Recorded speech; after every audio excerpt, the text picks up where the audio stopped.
Good morning to all. College शिक्षा विभाग राजस्थान द्वारा विद्यार्थियों में विषय परक ज्ञानवर्धन, अकादमिक समस्या समाधान एवं समय के रचनात्मक उपयोग हेतु संचालित ज्ञानदूत 2.0 में आप सभी का स्वागत है। मैं रोहित कुमार मीना, सहायक आचार्य, राजकीय महाविद्यालय गंगापुर सिटी, सवाई माधोपुर। पिछली बार आपने एक वीडियो बनाया था जो कि आर्टिकल 12 एंड 13 पे था। उस वीडियो में मैंने आपको कहा था कि आर्टिकल 13, जिसको हम हिंदी में अनुच्छेद 13 भी बोलते हैं, उसको समझने के लिए एक पूरी कहानी जानना भी ज़रूरी है। और ये कहानी हर किताब में अलग अलग रूप से बिखरी हुई होती है। इसको समेटने के लिए आपको बहुत सारी किताबों का रेफरेंस लेना पड़ता है। ये अलग अलग रूप में इसको समझने की कोशिश की जाती है। कभी इसको अनुच्छेद 368 के तहत समझने की कोशिश की जाती है, कभी अनुच्छेद 13 वर्सेज अनुच्छेद 368 के तहत समझी जाती है, और कभी कभी जब आप न्यायिक पुनरावलोकन का चैप्टर पढ़ते हैं तब इनकी बात की जाती है।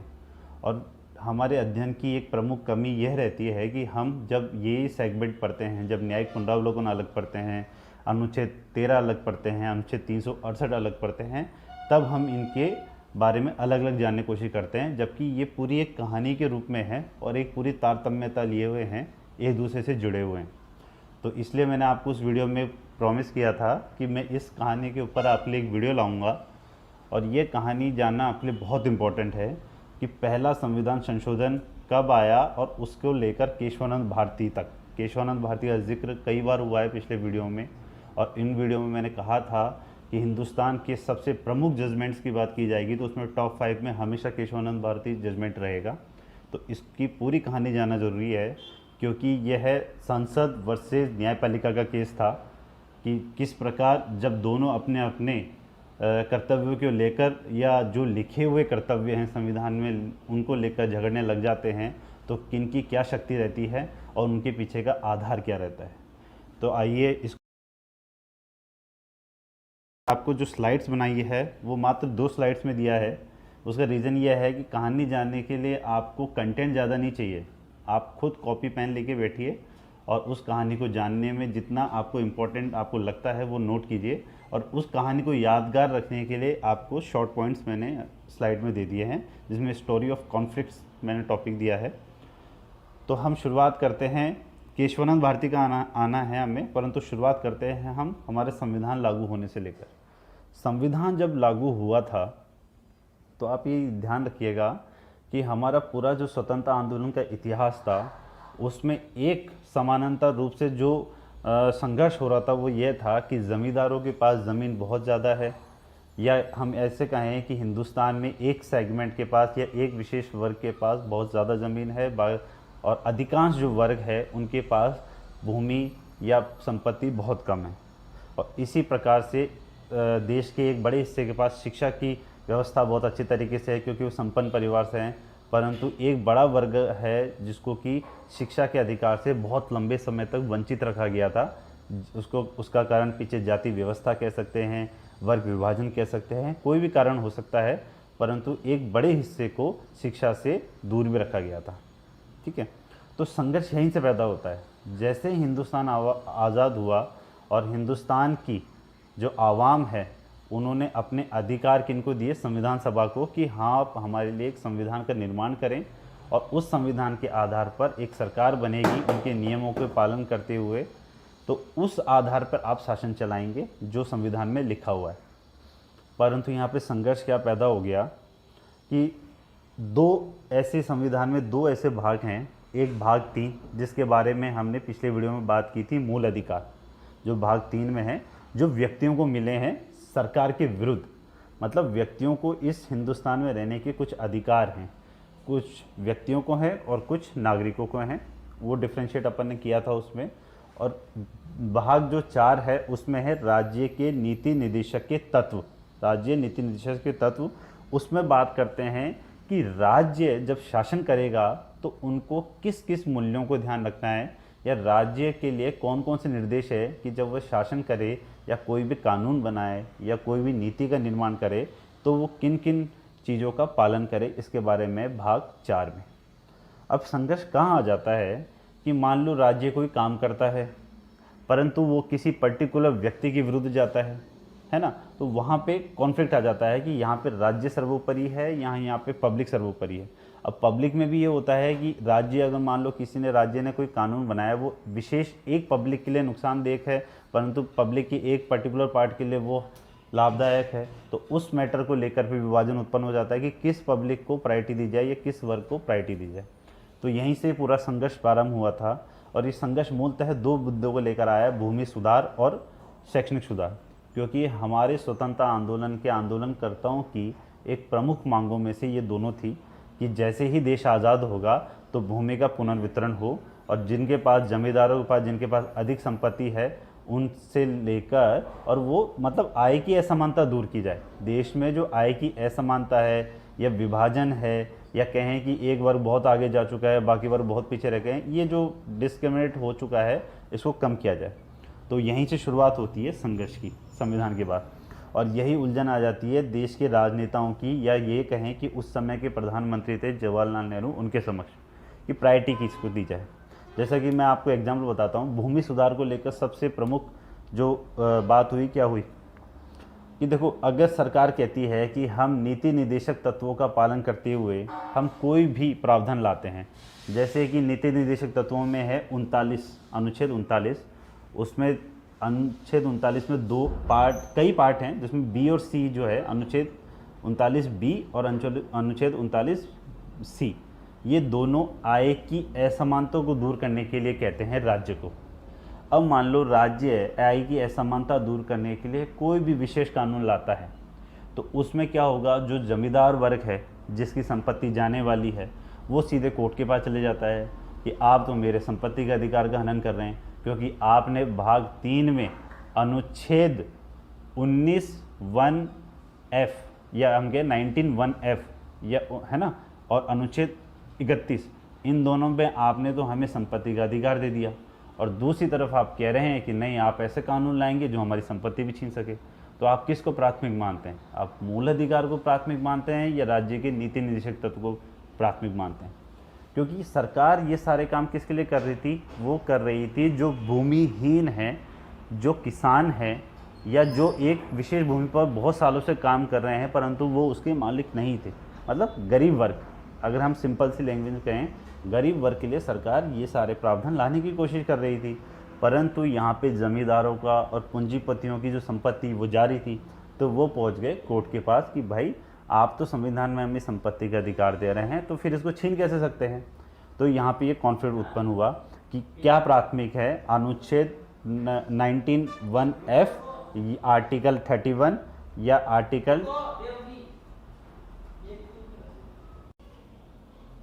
अगर यहाँ अपन बात करते हैं कि अनुच्छेद 1(f) में क्या था, तो आपको ध्यान हो कि अनुच्छेद 19 से लेकर अनुच्छेद 22 तक, ठीक है, वहाँ पे स्वतंत्रता के अधिकार हैं, जिसमें अनुच्छेद 19(1)(f) संपत्ति के अर्जन का उनकी स्वतंत्रता देता है कि आप संपत्ति का अर्जन कर सकते हैं, है ना, उसकी स्वतंत्रता देता है।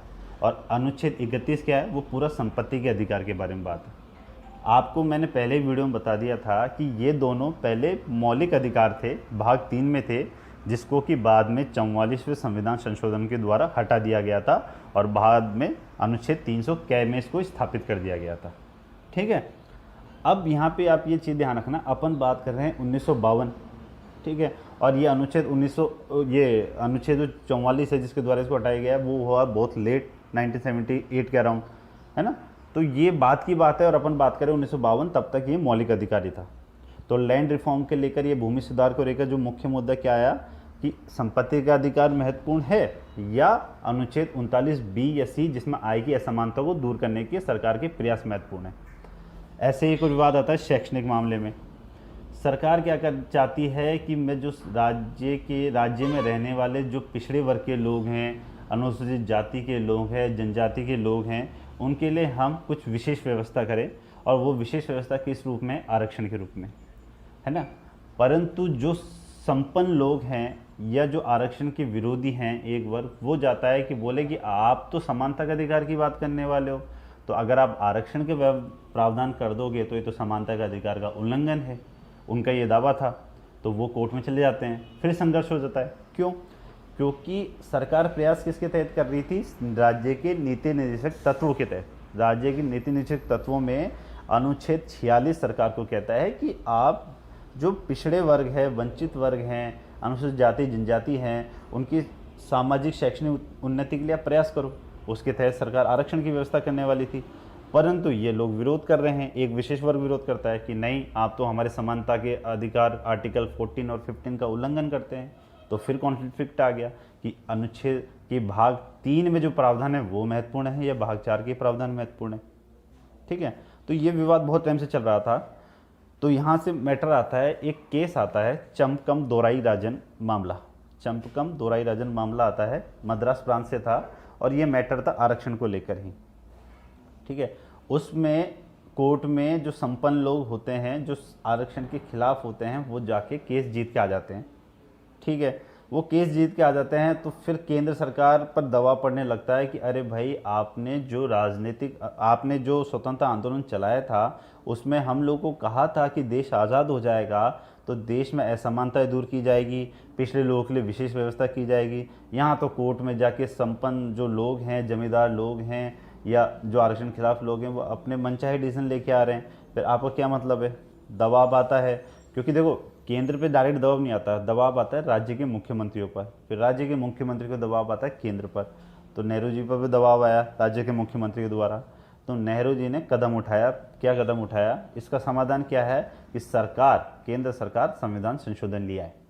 अगर केंद्र सरकार संविधान संशोधन के द्वारा कोई प्रोविज़न कर देती है तो फिर उसको सुप्रीम कोर्ट में चैलेंज करना मुश्किल हो जाता है। ठीक है ना, क्योंकि वो क्योंकि कानून बनाने का अधिकार तो संसद को दे रखा है, तो बना सकती है। तो ये बना दिया गया 1951 में। नेहरू जी ने संविधान संशोधन किया, पहला संविधान संशोधन किया। उसके द्वारा संविधान में अनुच्छेद 31A, अनुच्छेद 31B 2 जोड़ दिए गए। अब आप एक चीज़ ध्यान रखना, जो अपना मूल संविधान था, मूल संविधान में अनुच्छेद 31(1) और 2 शामिल थे। ठीक है, ध्यान से सुनना, अनुच्छेद 31(1) और 31(2) शामिल थे, पर 31A और 31B शामिल नहीं थे। 31A क्या बोलता था? तो 31 पूरा संपत्ति का अधिकार है, तो ऑब्वियसली 31A और 1 और 2 होंगे, वो भी संपत्ति के अधिकार से जुड़े होंगे। 31(1) क्या बात करता है कि राज्य जब किसी भी व्यक्ति की संपत्ति को छीनेगा तो एक एक्ट या विधि के द्वारा छीनेगा, एक कानून के द्वारा छीनेगा। मतलब एक पूरी प्रोसेस होगी, लेजिस्लेटिव प्रोसेस होगी, उसके माध्यम से ही वह छीन सकता है, उसके बिना नहीं छीनेगा। और जो 31(2) है वो क्या बोलता है कि राज्य जब छीनेगा तो उस पर 2 शर्तें हैं, वो 2 ही कंडीशन में कर सकता है। पहला, वो संपत्ति जो ले रहा है वो पब्लिक पर्पज़ की हो।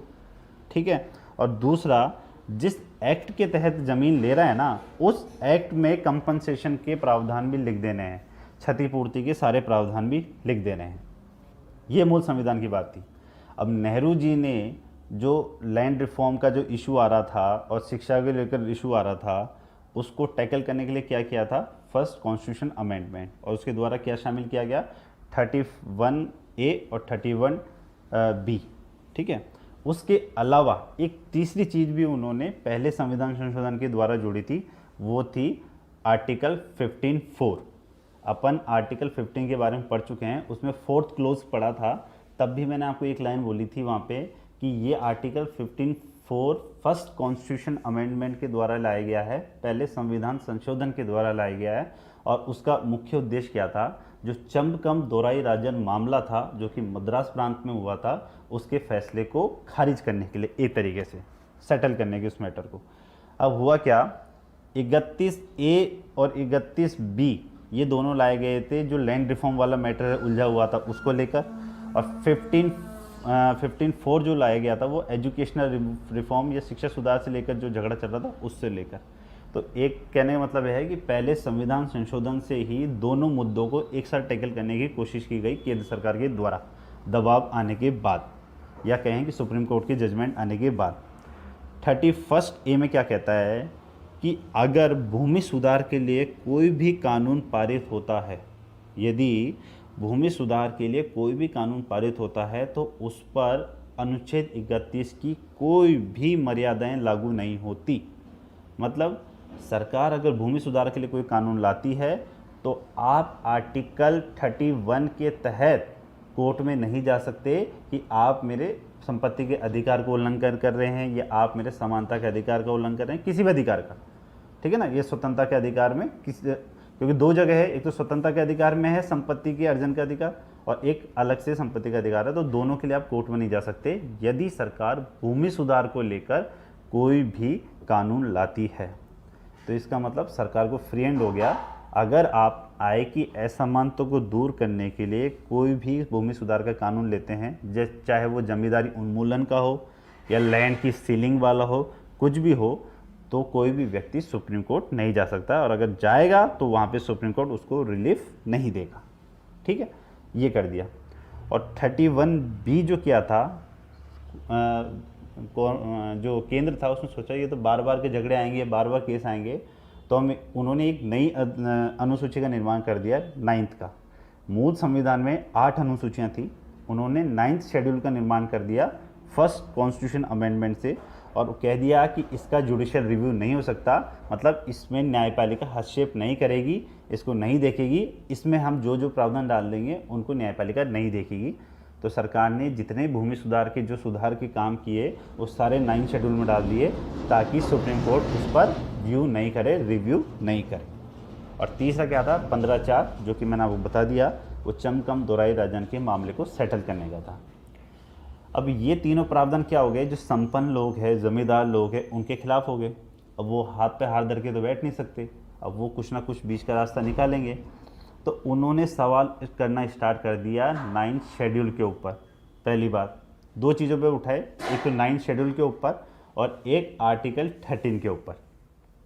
9 शेड्यूल पे सवाल उठा के उन्होंने क्वेश्चन उठाया कि 9 शेड्यूल आप ऐसे कैसे कर रहे हो कि उसमें जुडिशियल रिव्यू नहीं हो सकता, और दूसरा आर्टिकल 13 के तहत आप ऐसी क्या चीज़ कर रहे हो, क्योंकि आर्टिकल 13 के बारे में अपन ने लास्ट जो वीडियो पढ़ा था उसमें बोल दिया था कि आर्टिकल 13 का 2nd क्लोज स्पष्ट बोलता है, राज्य कोई ऐसा कानून नहीं बनाएगा जो राज्य कोई ऐसा कानून नहीं बनाएगा जो मूल अधिकारों के विरुद्ध हो। ठीक है, अब राज्य कोई ऐसा कानून नहीं बनाएगा, तो इस कानून शब्द के अंतर्गत संविधान संशोधन है या नहीं है, इसके बारे में पूरी चर्चा हमने उस वीडियो में की थी। अगर आपने नहीं सुना तो वो वीडियो ज़रूर सुनना, क्योंकि उसी को दोबारा समझाऊंगा तो बहुत लंबा वीडियो चले जाएगा। तो उस कानून के अंतर्गत संविधान संशोधन है या नहीं है, इसको और सरल भाषा में समझें तो ये कह सकते हैं कि राज्य संविधान संशोधन के माध्यम से किसी भी व्यक्ति के मौलिक अधिकार या फंडामेंटल राइट्स को छीन सकता है या नहीं छीन सकता। ठीक है ना, इस चीज़ की बात करता है। ठीक है, यहाँ पे तो यहाँ पे झगड़ा किसके बीच में करवा दिया उन्होंने, आर्टिकल 13 वर्सेस आर्टिकल 368, क्योंकि 368 क्या बोलता है, वो संविधान के संशोधन को लेकर है, और आर्टिकल 13 क्या बोलता है कि राज्य किसी के मौलिक अधिकारों को नहीं छीन सकता। अब क्या राज्य संविधान संशोधन के द्वारा मौलिक अधिकार छीन सकता है, ये सवाल उत्पन्न हो गया। अब मामला गया कोर्ट में। पहले जाता है शंकरी प्रसाद का मामला आता है 1952 में, 1951-52 में शंकरी प्रसाद मामला बनाम भारत संघवाद। उसमें जजमेंट जाता है सरकार के पक्ष में। सरकार के पक्ष में जजमेंट जाता है तो क्या कहते हैं कि आर्टिकल 13 और आर्टिकल 368 दोनों अलग अलग चीज़ हैं। दोनों अलग अलग होने से क्या हो गया कि आर्टिकल 13(2) में जो भाषा है कि राज्य कोई ऐसा कानून नहीं बनाएगा जो मूल अधिकारों को उल्लंघन करते हो, तो यहाँ पे संविधान संशोधन शब्द को हटा दिया गया कि इस कानून में संविधान संशोधन शब्द नहीं है, अर्थात राज्य संविधान संशोधन के माध्यम से कुछ ऐसे प्रावधान ला सकता है जो व्यक्ति के किन्हीं मौलिक अधिकारों को रोक सकते हैं, जैसे कि भूमि सुधार का जो कानून लाए, जैसे जमींदारी उन्मूलन का कानून लाए, क्योंकि ये वही चीज़ है कि कोई कोर्ट ना पहुंच जाए कि हमारे तो मौलिक अधिकार को उल्लंघन कर रहे हैं, अगर राज्य कोई काम करे तो उसी के संरक्षण के लिए ये सारे प्रावधान लाए गए। ये संघर्ष चलता रहा। इसके बाद मैंने बीच में बेला बनर्जी का केस आता है, वो इतना ज़्यादा इम्पोर्टेंट है नहीं, है ना। उसके बाद आता है सज्जन सिंह का मामला, सज्जन सिंह बनाम राजस्थान राज्य का मामला। ये आता है 1964 के आसपास। अब 1964 की आप परिदृश्य देखो, 1964 वह सन है जिसमें नेहरू जी की मृत्यु भी हो जाती है। ठीक है ना, इसका क्या प्रभाव पड़ता है ये अभी अपन सुनेंगे जब इंदिरा गांधी तक आएंगे अपन। अगर केंद्र में शक्तिशाली सरकार होती है तो ये सामान्य ये धारणा रहती है कि सुप्रीम कोर्ट का जो जजमेंट आएगा ना, वो सरकार के फेवर में जाने की ज़्यादा संभावना रहती है। और अगर यदि केंद्र में सरकार गठबंधन की रहती है या कमज़ोर सरकार रहती है, तो ये अधिकांशतः ये देखा गया है कि जो जजमेंट आता है वो सरकार के अगेंस्ट आता है। सिंपल सी बात कहें, केंद्र में सरकार मजबूत है तो न्यायपालिका के डिसीजन कमज़ोर होने लग जाते हैं, और केंद्र में सरकार कमज़ोर है तो न्यायपालिका के डिसीजन सरकार के खिलाफ होने लग जाते हैं। ठीक है, ये बात होती है। नेहरू जी थे, एक छत्र राज्य चल रहा था केंद्र और राज्य में, तो उनको टैकल करना सुप्रीम कोर्ट की बस की बात नहीं थी। वो जो भी कॉन्स्टिट्यूशन अमेंडमेंट लाके जो भी सुधार करते थे, सुप्रीम कोर्ट उसको चुनौती नहीं देती थी। ये तब तक स्थापित हो चुका था कि उसको चुनौती नहीं दी। नेहरू जब मरे थे 1964 में मई में, उससे पहले उन्होंने 17वां संविधान संशोधन अधिनियम लाए थे। वो क्यों लाए थे कि उन्होंने जब भूमि सुधार के जब प्रावधान किए थे, तो उसमें कुछ लूप होल्स रह गए थे। उस लूप होल की वजह से कई राज्यों के जो बड़े भूमिपति थे, उनकी ज़मीनें सरकार नहीं छीन पा रही थी। जैसे कि राजस्थान था, पंजाब था, तो उनको छीन नहीं पा रही थी। तो उन्होंने इस 17वें संविधान संशोधन के माध्यम से उन राज्यों के जो भूमि सुधार कानून थे, उनको 9वीं अनुसूची में डलवा दिया। अब 9वीं अनुसूची के बारे में मैंने आपको पहले कह दिया था कि 9वीं अनुसूची के बारे में सुप्रीम कोर्ट नहीं देखेगा, उसका रिव्यू नहीं करेगा, ये पहले कह दिया गया। ठीक है ना, उसको जुडिशियल रिव्यू से बाहर कर दिया गया। तो उस 9वीं अनुसूची में जो डाल दिया गया वो सेफ मोड में हो गया, मतलब उसको सरकार न्यायपालिका खारिज नहीं कर सकती।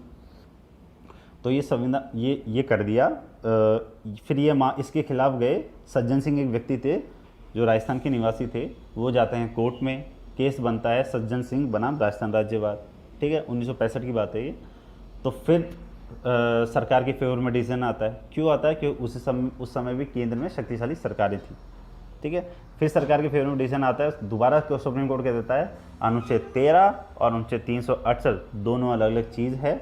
अनुच्छेद 13(2) की लैंग्वेज में जो लिखा हुआ है उसमें कानून में संविधान संशोधन शब्द नहीं है, अर्थात राज्य संविधान संशोधन के माध्यम से व्यक्ति के मौलिक अधिकारों को रोक सकता है। और जब ये ऐसा करके रोकेगा, तब वह व्यक्ति सुप्रीम कोर्ट में जाकर अपने अधिकारों की मांग नहीं कर सकता। ये साफ लिख दिया गया। अब आता है मामला 1967 में। स्थिति देखो, जवाहरलाल नेहरू मर गए 64 में, शास्त्री जी मर गए 1967 में, ना 66 में। उस समय केंद्र में फिर प्रधानमंत्री आती है इंदिरा गांधी। इंदिरा गांधी उस समय बहुत ही कमज़ोर प्रधानमंत्री होती है। क्यों? क्योंकि इतनी शक्तिशाली नहीं होती है संगठन, और उसी साल में कई राज्यों से कांग्रेस के हाथ से सरकार भी निकल जाती है। मतलब केंद्र में भी उनकी शक्ति कम हो रही है, और जब चुनाव होते हैं तो सीटें भी बहुत कम आती हैं, पहले के बजाय बहुत कम आती हैं। कई राज्यों से सरकार उनके हाथ से निकल चुकी है। संगठन के स्तर पर वो लड़ रही थी, क्योंकि उनको जैसा कि पहले ही बताया था कि उनको गूंगी गुड़िया बोलते थे। इतना नेतृत्व उनका प्रभावशाली था नहीं, और न ही वो इतनी शक्तिशाली थी, न ही उनका पार्टी में इतना दबदबा था। और जैसे ही केंद्र में सरकार कमज़ोर हुई, न्यायपालिका ने केंद्र के खिलाफ डिसीजन देना प्रारंभ कर दिया। ठीक है, मामला चल ही रहा था। अनुच्छेद 13 वर्ष 368 तो अब सुप्रीम कोर्ट के हाथ में लग गया। केस आता है गोलकनाथ का। गोलकनाथ का केस क्या आता है? जैसे कि मैंने आपको बताया था, 17वां संविधान संशोधन अधिनियम लाया गया था। राजस्थान, पंजाब जैसे राज्यों के जो भूमि सुधार अधिनियम है, उनको 9वीं अनुसूची में डालने के लिए। गोलकनाथ क्या था? ये दो भाई थे, हेनरी गोलकनाथ और विलियम गोलकनाथ। जालंधर में इनकी 500 एकड़ ज़मीन थी। तो 1953 में जब पंजाब का कानून आ गया था, उस कानून के तहत क्या हुआ था कि किसी परिवार में एक से ज़्यादा भाई हैं और ज़मीन ज़्यादा है, तो प्रत्येक भाई को अधिकतम 30 एकड़ दे सकते हैं। टोटल कितनी थी? 500 एकड़। और देने की बात करें 300 एकड़। 300 एकड़ से ज़्यादा रख नहीं सकते। अब ये जाना चाह रहे थे कोर्ट में। अब कोर्ट में जाना चाह रहे थे, उससे पहले ही 17वें संविधान संशोधन अधिनियम के द्वारा उसको डाल दिया गया 9th शेड्यूल में। मतलब सुप्रीम कोर्ट में आप जाके चैलेंज नहीं कर सकते। तो उन्होंने फिर 9th शेड्यूल को ही चैलेंज कर दिया, 9th शेड्यूल को, और आर्टिकल 13 है उसकी पावर को। बोले कि आप ऐसे कैसे हर चीज़ को 9th शेड्यूल में डालकर बचा सकते हैं, और ऐसे कैसे आप किसी भी चीज़ में मतलब किसी भी व्यक्ति के मौलिक अधिकार को हनन कर सकते हैं। ठीक है, माना कि हम पूंजीपति हैं, परंतु हमारे भी अधिकार हैं। तो इसके लिए वो कोर्ट में गए। कोर्ट में जाते हैं, केंद्र में सरकार कमज़ोर हो चुकी है। ठीक है, तो अब बेंच बैठती है। देखिए, आप हमेशा ध्यान रखना, सुप्रीम कोर्ट में पहले के जजमेंट के खिलाफ कोई अगर बेंच बैठती है, तो जैसे फॉर एग्जांपल सज्जन सिंह का जो मामला आया था, उसमें जितने न्यायाधीशों की बेंच बैठेगी, उसके खिलाफ अगर कोई मामला आता है तो उससे ज़्यादा न्यायाधीशों की ही अगली बेंच बैठेगी। ये रूल है, ठीक है। और अब तक की सबसे बड़ी बेंच बैठी इस गोलकनाथ वाले मामले में, 11 न्यायाधीशों की बेंच बैठी, ठीक है। 11 न्यायाधीशों की। कौन थे? CJI सुब्बा राव, के सुब्बा राव, जो राष्ट्रपति पद के लिए भी बाद में लड़े। जजमेंट आता है 6:5 से, मतलब 6 ने एक डिसीजन लिया, 5 ने अलग डिसीजन लिया, और ये जजमेंट जाता है सरकार के खिलाफ। सरकार के खिलाफ जाके क्या बोलता है कि अनुच्छेद 13 और अनुच्छेद 368 दोनों अलग अलग चीज़ नहीं है। 368 मतलब संविधान संशोधन जो है वो कानून के अंतर्गत है। मतलब 13(2) की जो भाषा है कि राज्य कोई ऐसा कानून नहीं बनाएगा जो मौलिक अधिकारों को उल्लंघन करता हो, तो इस कानून शब्द में संविधान संशोधन भी है। मतलब राज्य कोई ऐसा संविधान संशोधन नहीं करेगा जो किसी व्यक्ति के मौलिक अधिकारों को छीनता है। पहले क्या हो रहा था? शंकरी प्रसाद का मामला था, सज्जन सिंह का मामला था, दोनों में किसके फेवर में गया था? सरकार के। और इस मैटर में किसके फेवर में गया? जो जमींदार, जो व्यक्ति गए थे, जो मैंने बताया था, हेनरी गोलकनाथ और विलियम गोलकनाथ, उनके फेवर में ये फैसला जाता है। परंतु इसमें एक रियायत दे दी गई कि ये फैसला अतीत के फैसलों पर लागू नहीं होगा, आज की डेट से आगे के फैसलों पर देखा जाएगा, ठीक है ना। आगे के फैसलों पर देखा जाएगा कि सरकार अगर कोई संविधान संशोधन करती है तो वो व्यक्ति के मौलिक अधिकारों को उल्लंघन न करे, ये बात आएगी। अब ये तो मतलब ये कह दो कि आप इंदिरा गांधी को सरकार में आते ही पहला झटका लग गया। अभी अभी आई थी, शक्तिशाली थी भी नहीं, संगठन के स्तर पर लड़ रही थी, क्योंकि संगठन के जितने भी बुजुर्ग लोग थे वो उसको दबाने में लगे हुए थे। बहुत संघर्ष चलता है इंदिरा गांधी के मतलब राजनीतिक जीवन में। ये 1967 से लेकर 1970 तक, यहाँ तक कि पार्टी भी टूट जाती है, अलग पार्टी बना लेते हैं, उनका झुकाव वामपंथ की तरफ जाता है। अब वामपंथ की झुकाव जाने का एक कारण तो यही था कि उनकी खुद की जो प्रवृत्ति थी वो भी थोड़ी वामपंथ की तरफ झुकाववादी थी। और दूसरा ये था कि उस समय संगठन के लोगों को टैकल करने के लिए उनको वामपंथियों का समर्थन की भी ज़रूरत थी। अब वामपंथियों के समर्थन की ज़रूरत है तो अपनी छवि भी वामपंथी दिखानी पड़ेगी। उसके लिए कुछ ऐसे प्रावधान लाने पड़ेंगे जो दिखाए, जो वामपंथ की तरफ झुकाव देती है। अगर वामपंथ और दक्षिण पथ का आपको मतलब नहीं पता तो सिंपल से अर्थों में आप समझ सकते हैं, दक्षिणपंथी जो होते हैं वो थोड़ा बाजारवाद के समर्थक होते हैं, पूंजीवाद के समर्थक होते हैं। वो बाजार को मुक्त करने की बात करते हैं कि सभी को कमाने की स्वतंत्रता होनी चाहिए, फ्री। अब उस चक्कर में कोई बहुत ज़्यादा कमा गया, बहुत कम कमा गया, इससे उनको ज़्यादा परवाह नहीं होती है। जो कि वामपंथी होते हैं वो वामपंथी गरीबों को लेकर बात करते हैं, वो गरीबों की योजनाएं, आय की असमानता दूर करने वालों की बात करते हैं। तो इंदिरा गांधी चाहती थी कि मैं गरीबों के लिए प्रावधान लाऊं, स्कीम्स लाऊं, तो उन्होंने चालू किया, क्योंकि कांग्रेस का विभाजन हो ही गया था या होने की प्रोसेस में था। तो उस समय वो लाती है कई प्रावधान, जिसको कुछ प्रावधानों को सुप्रीम कोर्ट खारिज कर देता है और कुछ प्रावधानों को राज्यसभा के द्वारा खारिज कर दिया जाता है। तो उनको झटके लगते रहते हैं, ठीक है। पहला तो झटका लग गया गोलकनाथ केस में। अब दूसरा झटका कब लगने वाला था? 1969 में वो लाती है बैंकों का राष्ट्रीयकरण। बैंकों का राष्ट्रीयकरण समाजवादी देशों में होता है, जहाँ पे बैंक पर रूलिंग, मतलब बैंक किस तरह के काम करेगा उसकी पावर सरकार अपने हाथ में ले लेती है, ताकि बैंक पब्लिक या गरीबों के हित में ज़्यादा काम कर सके, ठीक है। तो बैंकों का राष्ट्रीयकरण लाती है, एक अध्यादेश लाती है, ठीक है।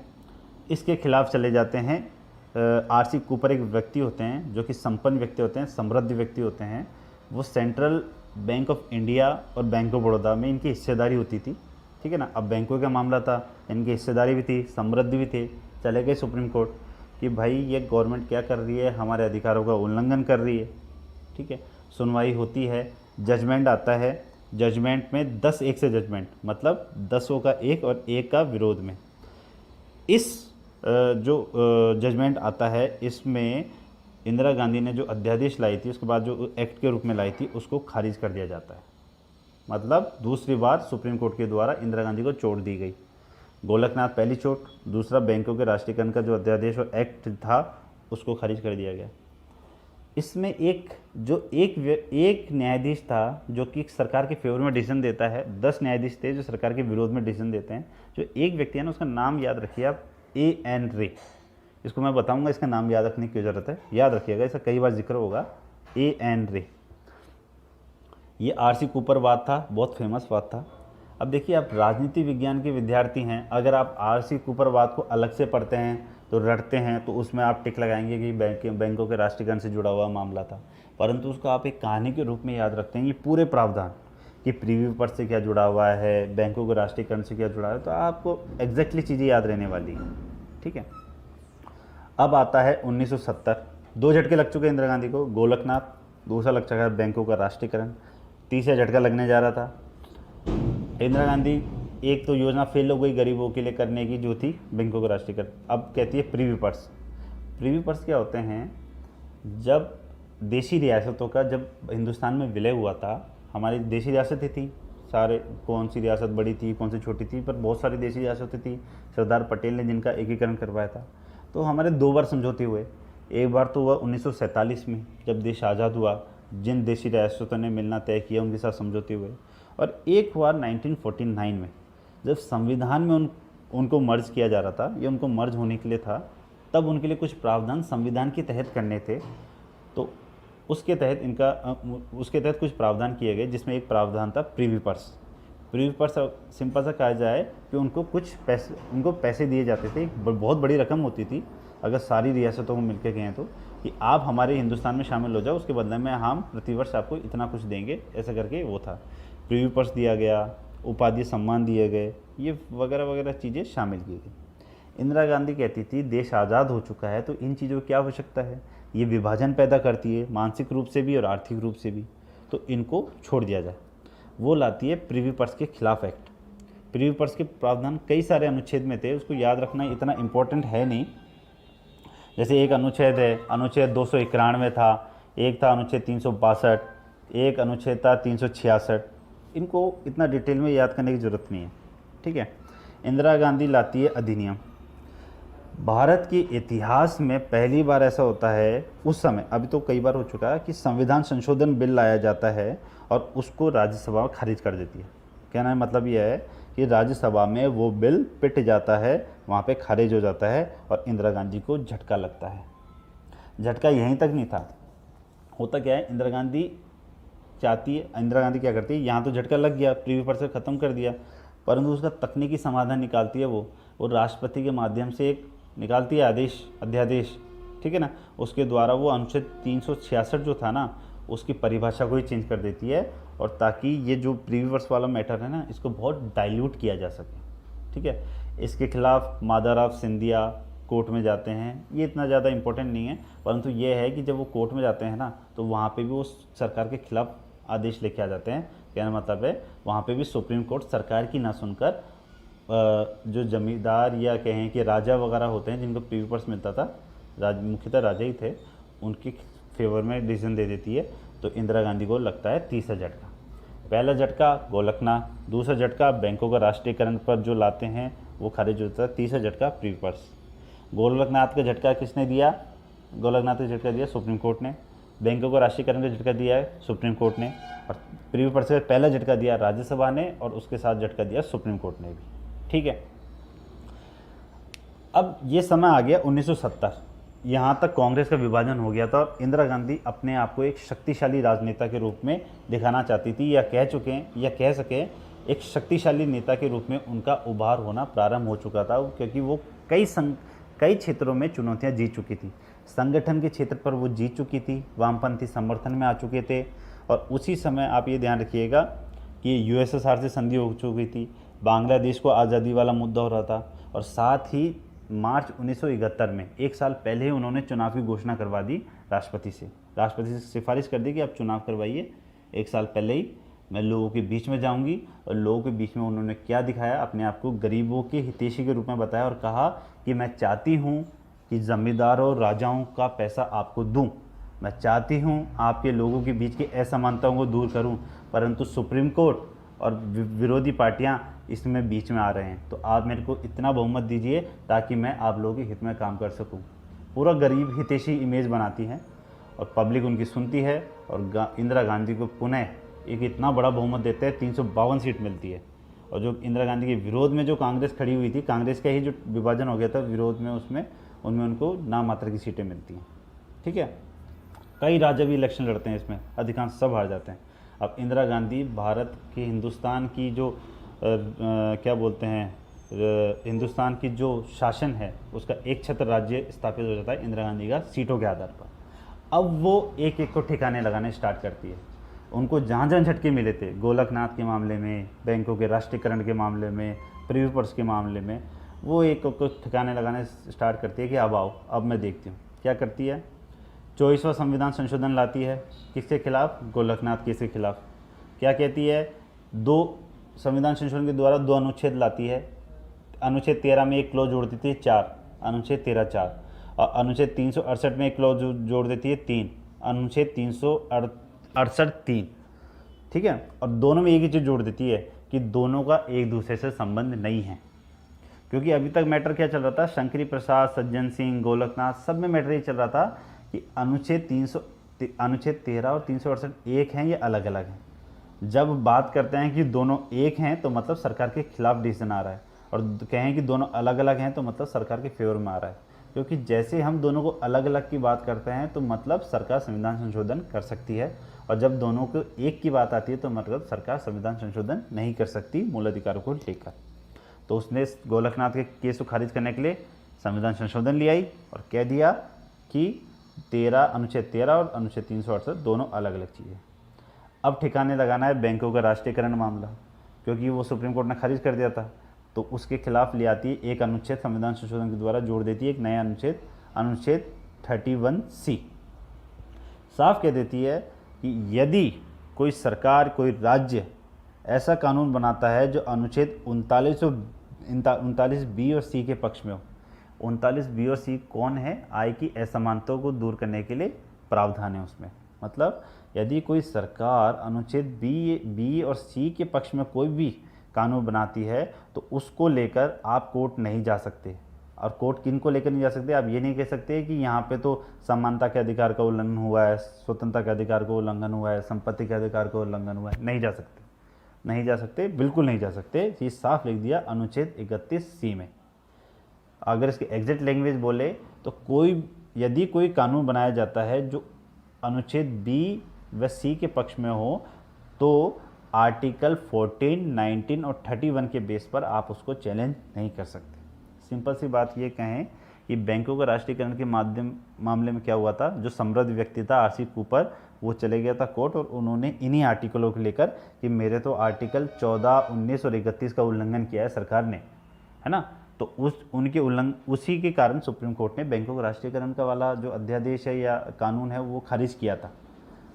इंदिरा गांधी ने क्या किया, संविधान संशोधन करके सुप्रीम कोर्ट से ये पावर ही हटा ली कि अगर हम 39B व C आय की असमानता को दूर करने का कोई भी प्रावधान लाते हैं, चाहे वो भूमि सुधार का हो, चाहे राष्ट्रीयकरण का हो, चाहे कुछ भी हो, ठीक है, तो कोई भी व्यक्ति अगर आपको ये लेकर आया कि भाई हमारा तो आर्टिकल 14, 19, 31 का उल्लंघन हुआ है तो आप उस पर सुनवाई नहीं करेंगे।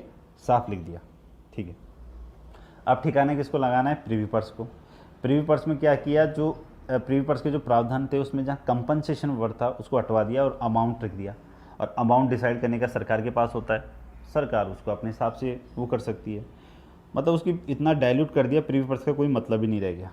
ठीक है, और अनुच्छेद मैंने बताया था प्रीवी पर्स को लेकर अनुच्छेद कौन कौन से थे, 291, 362, 366, 22। तो उसमें 291 और 362 जो अनुच्छेद था उसको तो हटवा ही दिया। अनुच्छेद याद रखना इतना इंपॉर्टेंट नहीं है, कहानी याद रखना इंपॉर्टेंट है। घटी कैसे, एक एक इवेंट किसके लिए था।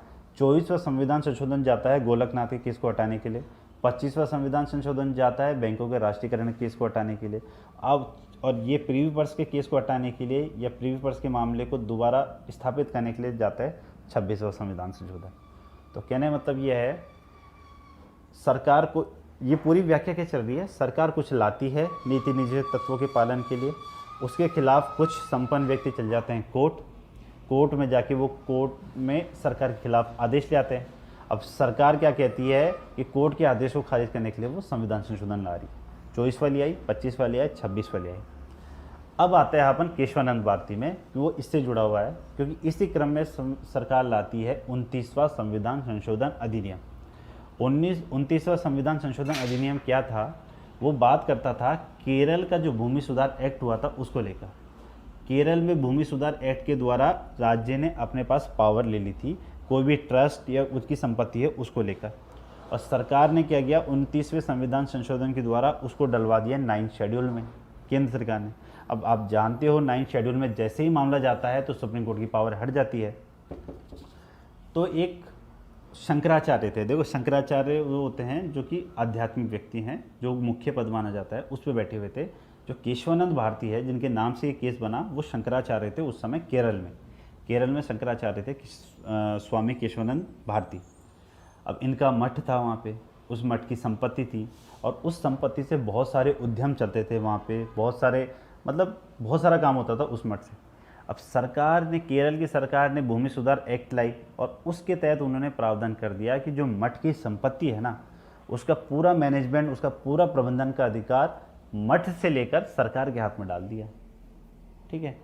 अब यह ध्यान रखना, केरल में हमेशा वामपंथ का एक प्रभाव रहा है।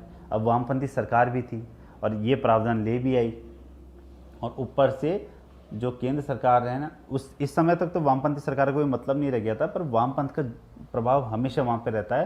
तो कहने का मतलब है वहाँ भूमि सुधार के सबसे पहले कानून जहाँ पे आएंगे वो केरल ही होगा, ये आप मान के चलिए, क्योंकि वहाँ पे सबसे ज़्यादा प्रोटेस्ट इस चीज़ के फेवर में होते हैं।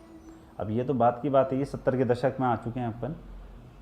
केरल की सरकार लाती है, ऊपर से केंद्र सरकार इसको 9th शेड्यूल में डाल देती है। अब स्वामी केशवानंद भारती चले जाते हैं कोर्ट में कि भाई क्या मजाक हो रहा है, मठ हमारा, संपत्ति हमारी, तो राज्य कैसे ले सकता है, आप तो हमारे मौलिक अधिकारों को उल्लंघन कर रहे हो। फिर वही वाला केस चल रहा है।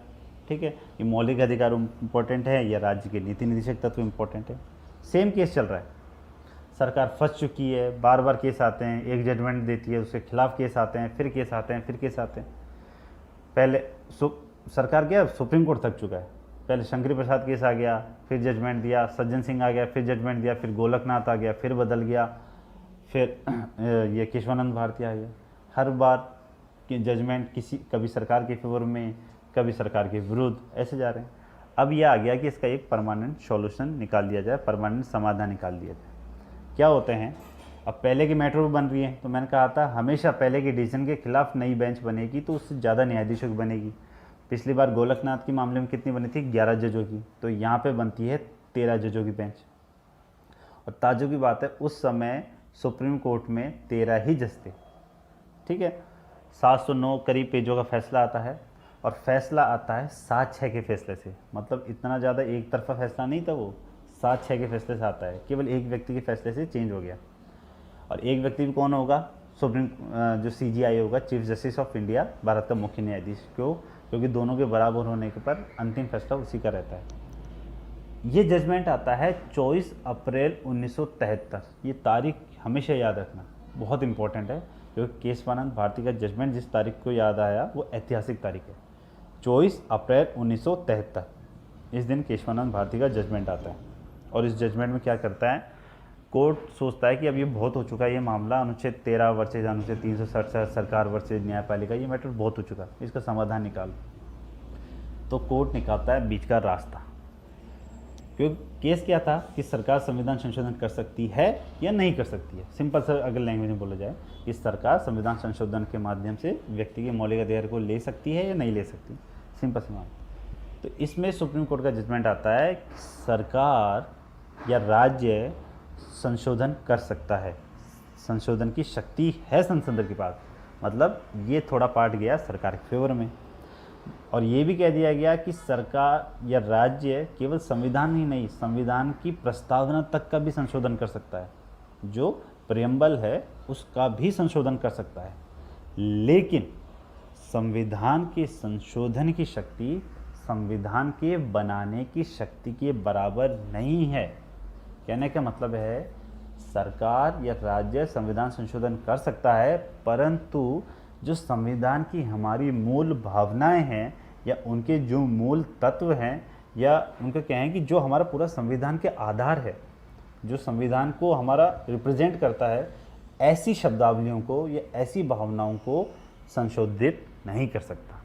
बाकी चीज़ों को संशोधित कर सकता है, बाकी चीज़ों के लिए मौलिक अधिकारों को रोक सकता है, परंतु बुनियादी चीज़ों या आधारभूत जो है उस चीज़ों को लेकर नहीं छेड़ सकता। कहने का मतलब यह है, आप संशोधन कर सकते हो पर पूरे संविधान को दोबारा नहीं लिख सकते, क्योंकि आप उन बुनियादी चीज़ों को अगर हटा दोगे तो इसका मतलब ये होता है कि आप किसी नए संविधान की रचना कर रहे हो, क्योंकि जो मेन चीज़ थी उनको सभी को तो आपने संशोधित कर दिया। मतलब क्या रहा? तो इसी को टेक्निकल टर्म में शब्दावली दी गई, बेसिक स्ट्रक्चर ऑफ कॉन्स्टिट्यूशन, है ना, आधारभूत ढांचे का सिद्धांत, जिसके बारे में हम पूरा एक चैप्टर अलग से लेंगे, है ना। यहाँ तक आ गया केशवानंद भारती। अब ये पूरी चीज़ मैंने आपको स्टोरी वाइज इसलिए बताई है कि यहाँ पे आपने अभी तक जितने भी अपने वीडियो पढ़े उसमें इतनी बार अलग अलग जजमेंट की बात आई है, वो सारा एक कहानी के रूप में आ गया। और वो सारी कहानी सिर्फ और सिर्फ किसके बीच में थी? सरकार वर्सेस न्यायपालिका।